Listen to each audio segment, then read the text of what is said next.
Cobra से भी ज्यादा जहरीला, आतंकियों से भी खतरनाक और गाजियों का भी बाप था छांगुर।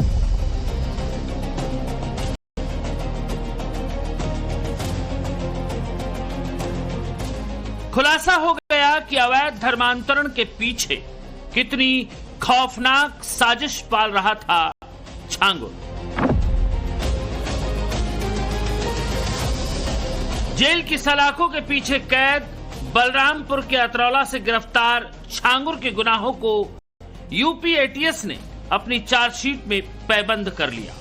तकरीबन 33 गवाहों के बयानों और तमाम सबूतों के साथ एटीएस ने इस सफेद दाढ़ी वाले ढोंगी, फरेबी, जालसाजी पीर के काले, घिनौने और क्रूर कारनामों की फाइल बना ली है। एटीएस की चार्जशीट के मुताबिक सबसे पहले सुनिए छांगुर का आखिर मकसद क्या था। इसका मकसद था इस देश की सूरत, सीरत और फितरत को बदल देना, इस देश को इस्लामिक देश बना देना, इस देश में शरीयत कानून को लाना। और इसके लिए छांगुर ने टाइमलाइन भी सेट कर रखी थी। छांगुर का टारगेट था कि साल 2047 तक वो भारत का इस्लामीकरण कर दे।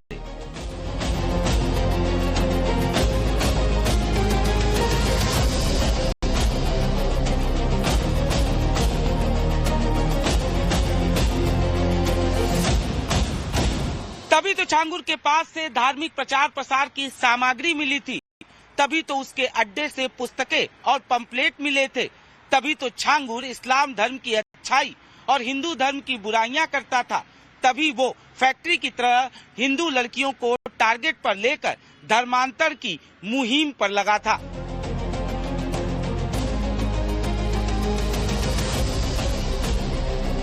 जांच के दौरान नवभारत ने दिखाया भी था कि कैसे नीतू से नसरीन बनी मास्टरमाइंड के कमरों से कलावा मिला था। कोठी से कलावा का मिलना इस बात का सबूत था कि वहां हिंदू आते थे, जिनका कलावा उतरवा कर बुर्का और टोपी पहनाई जाती थी। नीतू उर्फ नसरीन और नवीन को रोल मॉडल बताकर ही छांगुर हिंदू लड़कियों का धर्म परिवर्तन कराता था। इसके अलावा वो हिंदू धर्म की गलत व्याख्या करता था, मुस्लिम धर्म को श्रेष्ठ बताता था, जहन्नुम का डर दिखाता था और कुछ ना काम आए तो फिर लालच देता था। और सबसे आखिर में बदर सिद्दीकी जैसों की मदद से अश्लील सीडी और ब्लैकमेलिंग करके जबरन धर्मांतरण करवाता था। एटीएस ने अपनी चार्जशीट में ये सब सबूतों के साथ लिखा है। और यहाँ से देवबंद के अंदर से जहाँ फतवा जारी होता है वहाँ पे ये मुरादाबाद, मुजफ्फरनगर, इनके यहाँ पूरा रैकेट फैला हुआ। लड़कियां 1500-1600 है जिनको इन्होंने कन्वर्जन करवा चुके हैं। साहब ये तो कुछ नहीं है, ये पूरा नेटवर्क फैला हुआ है पूरे भारत में, हजारों लोगों का इसने धर्मांतरण कराया है। और इनको कड़ी से कड़ी सजा, इनको फांसी होनी चाहिए। जरा सोचिए, गांव-गांव, घर-घर जाकर जिसने अंगूठियां बेची, अंगूठियां बेचते बेचते वो पीर बाबा बना, पीर बनकर धर्म का गोरख धंधा शुरू किया, हिंदुओं को मुसलमान बनाने की फैक्ट्री खोली और ऐसी फैक्ट्री खोली कि पूरे देश को इस्लामिक देश बनाने का इरादा कर लिया। वो तो शुक्र है यूपी की योगी सरकार का, जिसकी फोर्स ने समय रहते इस जहरीले नाग का फन कुचल दिया और 5 जुलाई को इसे गिरफ्तार कर लिया, इसके बिलों पर बुलडोजर चलवा दिया, वरना गाजी गैंग का ये जल्लाद कितने जहरीले नागों को पैदा करता और जहर उगलता। देखा होगा एक जल्लाद को हम लोगों ने वहां पे भी गिरफ्तार किया है।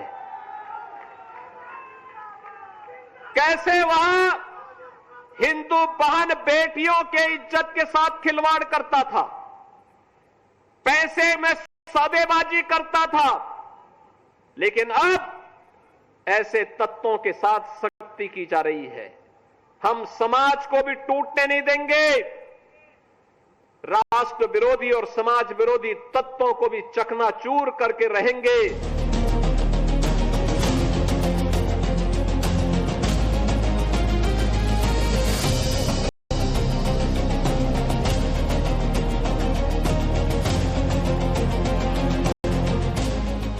ये जल्लाद कितना जहरीला था, इसकी 10 पीड़ितों ने एटीएस को गवाही दी है। यूपी एटीएस की चार्जशीट में इन 10 पीड़ितों के अलावा 19 गवाह और हैं, जिसमें ज्यादातर पुलिस अधिकारी और कर्मचारी हैं। इस तरह छांगुर सिंडिकेट की कुंडली को बनाने में एटीएस ने कुल 29 गवाहों के बयान अपनी चार्जशीट में दाखिल किए हैं। एक गवाह ने एटीएस को बताया कि जब छांगुर ने उसका धर्मांतरण करवा दिया, उसके बाद उसने उससे कहा था कि उसे जनसांख्यिकी धर्मांतरण के लिए बाहरी देशों से बड़े पैमाने पर आर्थिक मदद मिलती है। यही वजह है कि उसने अपने प्रभाव से बड़ी संख्या में लोगों को हिंदू से इस्लाम धर्म कबूल करवाया।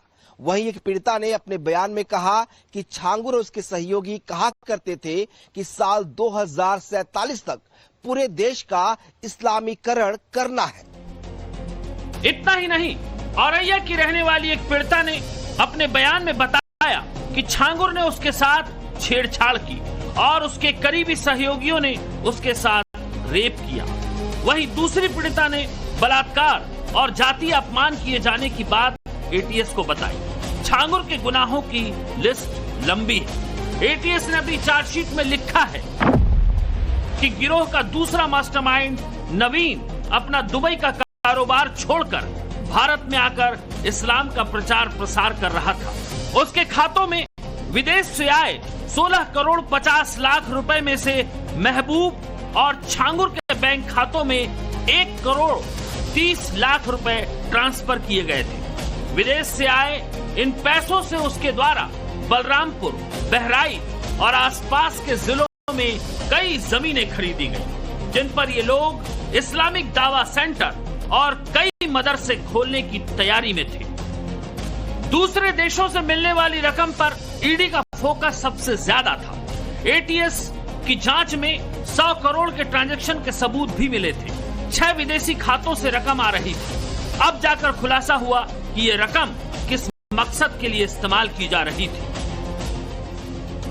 जांच के दौरान जलालुद्दीन और छांगुर से जुड़े मोहम्मद अहमद खान ने भी एक बड़ा खुलासा किया था कि जलालुद्दीन के गिरोह का डायरेक्ट संबंध माफिया मुख्तार से था।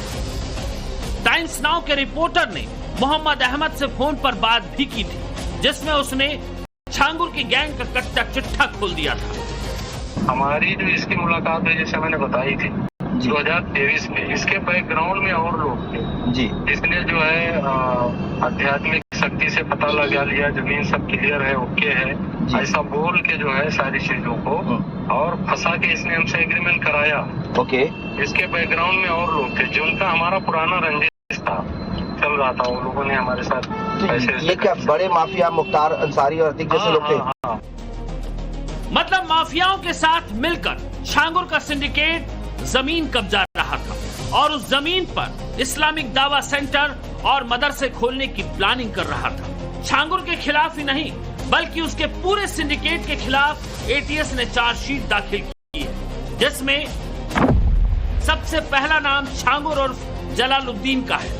दूसरा नाम छांगुर की भरोसेमंद नीतू उर्फ नसरीन का है। तीसरा नाम रशीद का है, जिसने धर्मांतरण में सक्रिय भूमिका निभाई। चौथा नाम सबरोज का है, जो धर्मांतरण के लिए गरीबों को बहला फुसला कर छांगुर के पास लाती थी। पांचवा नाम शहाबुद्दीन का है, जिसके पास धर्मांतरण के प्रचार प्रसार की जिम्मेदारी थी। और छठा नाम सीजेएम कोर्ट के पेशकार राजेश उपाध्याय का है। सरकारी पद पर रहते हुए इस गिरोह को राजेश कानूनी मदद पहुंचा रहा था। एटीएस ने इन सभी को अवैध धर्मांतरण, आपराधिक साजिश रचने, SC/ST एक्ट, विदेशी फंडिंग जुटाने, अवैध तरीके से संपत्तियों की खरीद फरोख्त करने का दोषी ठहराया है।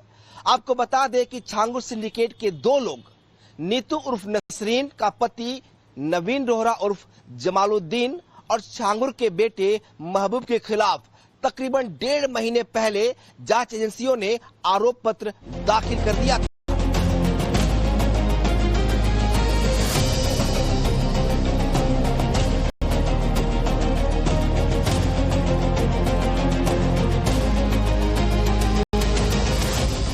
सिंडिकेट की ये लिस्ट अभी लंबी होगी। छांगुर के पूरे सिंडिकेट की जड़ें खोदने का काम तेजी से जारी है। सिंडिकेट के नापाक मंसूबों को किसी भी सूरत हाल में पनपने न देने का प्लान है। योगी फोर्स की पड़ताल जारी है। बाकी रही बात छांगुर और उसके मास्टरमाइंड और राइट हैंड नीतू उर्फ नसरीन की, तो उसका इंतजाम हो चुका है। चार्जशीट में जिस तरह के गंभीर आरोप हैं और सबूत हैं, वो इन्हें खुली हवा में सांस नहीं लेने देंगे। उन्हें सलाखों के पीछे ही रहना होगा। विनोद मिश्रा के साथ ब्यूरो रिपोर्ट, टाइम्स नाउ, नव भारत। स्पेस टेक्नोलॉजी के क्षेत्र में हमारा देश दिन ब दिन अपने कदम तेजी से बढ़ा रहा है और नई क्रांति भी ला रहा है। एक बार फिर हिंदुस्तान अंतरिक्ष में इतिहास रचने के लिए तैयार है। भारतीय अंतरिक्ष अनुसंधान संगठन यानी इसरो इस साल दिसंबर तक गगनयान अंतरिक्ष मिशन के तहत एक मानव रहित अंतरिक्ष यान प्रक्षेपित करेगा और इसमें व्योम मित्र नामक एक मानव रूपी रोबो को स्पेस में भेजा जाएगा। स्पेस में जाने के लिए ह्यूमन